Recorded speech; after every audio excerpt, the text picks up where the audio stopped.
చాలా రోజులుగా ఆందోళన చేస్తున్నారు. 1631 రోజులు ఆందోళన చేసి ఈ ప్రభుత్వం వచ్చిన తర్వాత మళ్లీ అభివృద్ధి జరుగుతుందనే నమ్మకంతో ఆందోళన అజిటేషన్ విరమించారు. ఇది ప్రపంచంలో ఒక చరిత్ర. ఒక రాజధాని కోసం, అమరావతి కోసం సుదీర్ఘ పోరాటం చేసిన ఘనత ఇక్కడ ఉండే రైతులకే దక్కుతుంది. మనస్ఫూర్తిగా మరొక్కసారి అభినందనలు.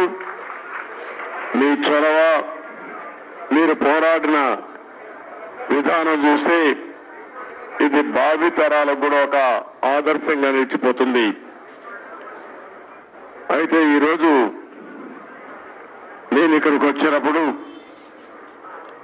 అమరావతి అనగానే ప్రపంచమంతా కూడా గుర్తించే పరిస్థితికి వచ్చారు. అయితే ఈరోజు ఒక విషయం ఎక్కువ అందుకు గుర్తుపెట్టుకోవాల్సిన, ఆంధ్రప్రదేశ్ అంటే ఏపీ. ఏపీ అంటే ఒక పక్క అమరావతి, ఒక పక్క పోలవరం. అమరావతి మనందరికీ ఒక చిరునామా, ఒక ప్రజా రాజధానిగా 5 కోట్ల ప్రజానీకానికి ఒక దశ దిశ నిర్దేశించే రాజధానిగా, మన పిల్లల భవిష్యత్తును తీర్చిదిద్దే రాజధానిగా, ఎవరైనా ఏదైనా చిన్న పనులు చేసుకోవాలంటే ఏ చెన్నైకో, బెంగళూరుకో, హైదరాబాదుకో పాసి పనులు కూడా పోకుండా గర్వంగా నాకు ఒక రాజధాని ఉంది, ఇక్కడ పని చేసుకోగలుగుతానని చెప్పడానికి నిర్మాణం చేపట్టినటువంటి రాజధాని ఇది. అలాంటి రాజధాని ఈరోజు మనం చూస్తే అతలాకుతలం చేశారు. ఆ డీటెయిల్స్ కూడా నేను వస్తాను. అదే సమయంలో పోలవరం దక్షిణ భారతదేశంలో ఎక్కువ నీళ్లుండే నది గోదావరి నది. పోలవరం పూర్తి చేస్తే నదుల అనుసంధానం జరిగితే రాష్ట్రంలో ప్రతి ఒక్క ఎకరాకు నీళ్లు ఇచ్చే అవకాశం ఉంటుంది. ఈ రెండు కూడా మనం ఒక్కసారి ఆలోచించుకున్నప్పుడు రాష్ట్ర విభజన జరిగింది. హేతుబద్ధత లేదని పోరాడాం. అన్యాయం జరిగిందని అందరం కూడా గట్టిగా నిలదీసే పరిస్థితికి వచ్చాం. ఆ సందర్భంలో ఒక ఆర్థిక నగరమైనటువంటి హైదరాబాద్ నగరం తెలంగాణ రాష్ట్రానికి వెళ్తుంది కాబట్టి మళ్లీ ఇక్కడ ఒక నగరం కట్టుకోవాలంటే దీనికి తోడ్పాటు ఇస్తామని, ఇంకొక పక్క పోలవరాన్ని పూర్తి చేస్తే ఈ రాష్ట్రానికి కొంతవరకు వెసులుబాటు వస్తుందనే ఉద్దేశంతోనే ఈ రెంటికి కూడా విభజన చట్టంలోనే ప్రత్యేకంగా మెన్షన్ చేస్తూ ఒక పక్క పోలవరాన్ని జాతీయ ప్రాజెక్టుగా, అమరావతికి ఆర్థిక సహాయం చేయడానికి ముందుకు వచ్చారు. అయితే ఈరోజు మనం చూస్తా ఉంటే రెండు కూడా ఈరోజు రాష్ట్రంలో ఉండే 5 కోట్ల ప్రజలను ఓటే నేను కోరుతున్నా. ఈరోజు ఏదైతే మాకు ఓట్లు వేశారు ఇది ఒక హిస్టారికల్ విక్టరీ. చరిత్రలో నేను 45 సంవత్సరాలుగా చూశాను కానీ ఆంధ్రప్రదేశ్ రాష్ట్రం ఏర్పడిన తర్వాత భారతదేశ చరిత్రలో కూడా ఇంత పెద్ద విక్టరీ ఎప్పుడూ రాలేదు. ఒక్క మాటలో చెప్పాలంటే వన్ సైడెడ్ గా ఇలాంటి ముఖ్యమంత్రి పనికి రాడు, ఇతను అవసరం లేదని తీర్పిచ్చి బ్రహ్మాండంగా ప్రజలు ముందుకు వచ్చారు.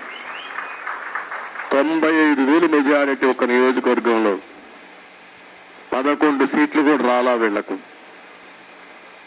అంటే దీన్ని బట్టి అర్థమవుతుంది ప్రజలు ఎంత వ్యతిరేకంగా ఉన్నారో. దుష్ట పరిపాలన అనడానికి దీనికంటే వేరే తార్కాణం అవసరం లేదు. కానీ మమ్మల్ని గెలిపించారు. అంతటితోనే రాష్ట్రంలో ఉండే ప్రజల యొక్క బాధ్యత అయిపోలేదు. ఆ విషయం నేను గుర్తు చేయదలుచుకున్నాను. అనునిత్యం మీరు ఆలోచించాల్సిన అవసరం ఉంది. రాజకీయాలకు పనికిరాని వ్యక్తి, ముఖ్యమంత్రికి అర్హత లేని వ్యక్తి ఆ పదవి వస్తే ఏం చేస్తాడో 5 సంవత్సరాలు మనం చూశాం. ఈరోజు పోలవరం కానీ అమరావతి కానీ వ్యక్తిగత సంపద కాదు. ఏ ఒక్క వ్యక్తికో, ఏ ఒక్క వర్గానికో, ఏ ఒక్క ప్రాంతానికో పరిమితమైంది కాదు. కానీ ఇది ఒక సంపద కేంద్రం. ఒక సంపద సృష్టిస్తే అది సమాజానికి పనికొస్తుంది. అదే సమయంలో వ్యక్తులు బాగుపడతారు, ప్రభుత్వానికి ఆదాయం పెరుగుతుంది. ప్రభుత్వ ఆదాయం పెరిగితే సంక్షేమ కార్యక్రమాలు చేసేందుకు అవకాశం ఉంటుంది. అదే మరి ప్రజలందరినీ సాధికార వైపు ముందుకు తీసుకుపోయే అవకాశం ఉంటుంది. రెండోది పోలవరం. పోలవరం గాని పూర్తి చేసుంటే అది కూడా గవర్నమెంట్ డబ్బులు, అవి సెంట్రల్ గవర్నమెంట్ డబ్బులు. దాన్ని పూర్తి చేస్తే మనం గాని కొంత నదుల అనుసంధానం చేసుకుంటే రాష్ట్రంలో ప్రతి ఒక్క ఎకరాకు నీళ్లు ఇవ్వగలిగితే రాయలసీమ రాళ్లసీమ కాదు, రతనాల సీమగా తయారు చేసే అవకాశం వస్తుంది. హార్టికల్చర్కి ప్రాధాన్యత ఇచ్చే అవకాశాలు ఉంటాయి. మొన్నే పోలవరం పోయి వచ్చాను, నా ఆవేదన చెప్పాను. కొన్ని వందల సార్లు వర్చువల్ రివ్యూ చేశాను. ఇంకొక పక్క నేరుగా ఫిజికల్ గా 40-31 సార్లు వెళ్ళాను. కానీ ఈరోజు పోలవరాన్ని గోదావరిలో కలిపేసే పరిస్థితికి వచ్చారు. ఈరోజు ఏం చేయాలని అర్థం కాని పరిస్థితి. ఏం చేయాలన్న 4-5 సంవత్సరాలు ఖర్చులు కూడా డబుల్ అయిపోయే పరిస్థితికి వచ్చేది. ఒక వ్యక్తి యొక్క మూర్ఖత్వం వల్ల, ఒక పోలవరం వల్ల రాష్ట్రానికి ఒక వరంగా ఉండవలసిన పోలవరం ఈరోజు ఒక శాపంగా మారిపోయే పరిస్థితి వచ్చింది. అది నేను మొన్నే మాట్లాడాను, మళ్ళీ నేను మాట్లాడతాను. ఈరోజు అమరావతికి వస్తే మొట్టమొదటిసారిగా మీరు చూశారు, నేను నేరుగా ప్రజా వేదిక దగ్గర వెళ్ళాను. ఎవరైనా ముఖ్యమంత్రి అయితే జరిగేదంతా కూడా ఒక మంచి కార్యక్రమంతో ప్రజల్ని మెప్పు తెచ్చుకోవడం కోసం పనిచేస్తారు. ప్రజా వేదిక కూల్చి అక్కడి నుంచి పరిపాలన ప్రారంభించాడు. అక్కడి నుంచి నేను నేరుగా వచ్చాను. ఏదైతే ఆనాడు ప్రధానమంత్రి నరేంద్ర మోడీ గారు అమరావతికి ఫౌండేషన్ వేశారు, అక్కడ మీరు చూస్తే ఒక బాధ, ఆవేదన.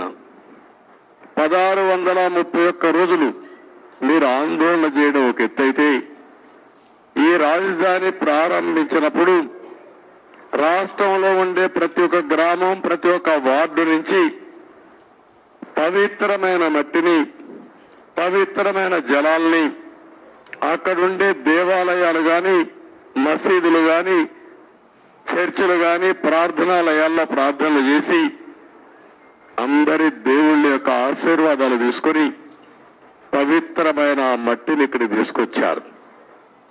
దేశంలో ఉండే అన్ని దేవాలయాలు, ప్రపంచంలో ఉండే అన్ని ప్రార్థనాలయాలు, అన్ని దిక్కల్లా ప్రార్థనలు చేశాం. దేశంలో ఉండే స్వాతంత్ర సమరయోధులు, త్యాగమూర్తుల గ్రామం నుంచి కూడా పవిత్రమైన మట్టిని, పవిత్రమైన జలాలు తీసుకొచ్చాం. సాక్షాత్తు ప్రధానమంత్రి గారు పార్లమెంట్ దగ్గర మట్టిని, పార్లమెంట్ సాక్షిగా సంఘీభావాన్ని తెలియజేయడానికి యమునా జలాలు తీసుకొచ్చి వారు కూడా సంఘీభావాన్ని తెలియజేశారు. నాకు అనిపిస్తుంది ఆ మహిమే ఈ రోజు మనల్ని కాపాడిందని. నాకు అనుమానం లేదు. ఇక్కడ ఒక పవిత్రమైన ప్రాంతంగా తయారైంది. తాత్కాలికంగా కొంతమంది ఈ ప్రాంతాన్ని అతలాకుతలం చేయాలనుకున్న ఈ స్థల మహత్యం వల్ల మళ్ళీ తిరిగి నిలబెట్టుకోగలిగాం. అదే నాకు అనిపిస్తుంది. అక్కడ వచ్చి చూసినప్పుడు నేను మొట్టమొదటిసారిగా ఎక్కడైతే ఆ పవిత్ర మట్టిని కూడా ఇంకా పవిత్రంగా పెట్టాం, ఇక్కడుండే రైతులు కాపాడారు. ఇంకో పక్కన అక్కడ నమూనా కూడా నేను చూశాను. ఇక్కడుండే అల్లరి మూక, ఆ నమూనాను కూడా దెబ్బతీసే పరిస్థితికి వచ్చారు. అక్కడనే యజ్ఞశాలకు వెళ్ళాను. ఆ రోజు యజ్ఞం చేసి మనం ఇది చేసి 1631 రోజులుగా ఇక్కడుండే మహిళలు మళ్లీ యజ్ఞం చేస్తూనే